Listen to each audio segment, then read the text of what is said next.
Bonjour à toutes et à tous, vous écoutez Globule Radio sur le 90.5. À moins d'un mois de la 3e édition de la Trace des Grands, les 9 et 10 mars prochains, notez bien dans vos agendas, quoi de mieux pour célébrer cet événement que d'accueillir les organisateurs dans les studios de Globule Radio.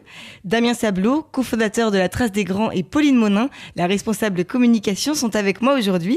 Bonjour à vous et merci d'avoir répondu présent. Bonjour, merci pour votre accueil. Avec plaisir. Donc avant la création de la Trace des Grands, il manquait incontestablement une grande course de ski alpinisme et de ski de randonnée dans la vallée.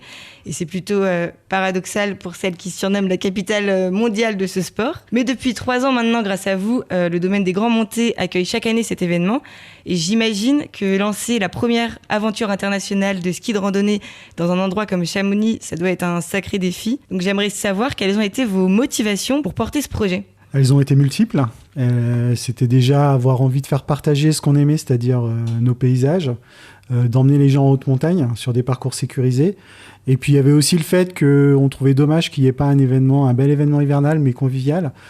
Alors qu'il y a d'autres stations qui communiquent sur le ski de rando. C'est aussi un vecteur important du ski de montagne. Chamonix, c'est quand même la capitale du ski et de l'alpinisme. On a un terrain de jeu qui est parfait pour ce genre d'événement, et c'est vrai que c'était dommage qu'il n'y ait pas un événement majeur sur Chamonix, dans la vallée de Chamonix, et de permettre à beaucoup de gens de découvrir un espace authentique au cœur des glaciers. C'est vrai que le ski de randonnée permet cet accès, on a voulu l'ouvrir et le faire découvrir. Pour penser la création d'une aventure justement ouverte à tous les niveaux de compétences, j'imagine qu'il y a quand même différents paramètres à prendre en compte, parce qu'il y a les skieurs de rando d'un côté qui recherchent pas forcément la même chose que les skieurs alpis. Il y en a qui vont plus être dans la balade et les autres dans la performance. Quels sont les défis que vous avez rencontrés lors de la création de cette course justement qui veut allier ces deux aspects ? En fait, pour nous, c'était facile parce qu'on n'est pas du tout compétiteur. On n'a jamais fait de ski alpinisme, on n'a jamais porté de dossard.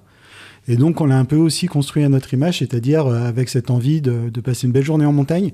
Alors forcément, on a dessiné des parcours sur les Grands Montées qui sont originaux, où personne ne passe en temps normal. C'est vraiment ça la plus-value de l'événement, parce que même des gens de la vallée, des locaux qui ont l'habitude de monter au col des Rachas, par le parcours où on passe, ils vont redécouvrir cet espace. Et pour avoir travaillé avec les pisteurs des Grands Montées qui nous accompagnent sur le projet, c'est quand même des gens qui sont en permanence là-bas, eux-mêmes, et Pascal Cros, qui était l'ancien directeur des pistes.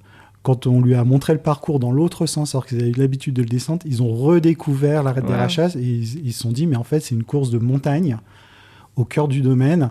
Et avec, parce qu'on remonte face à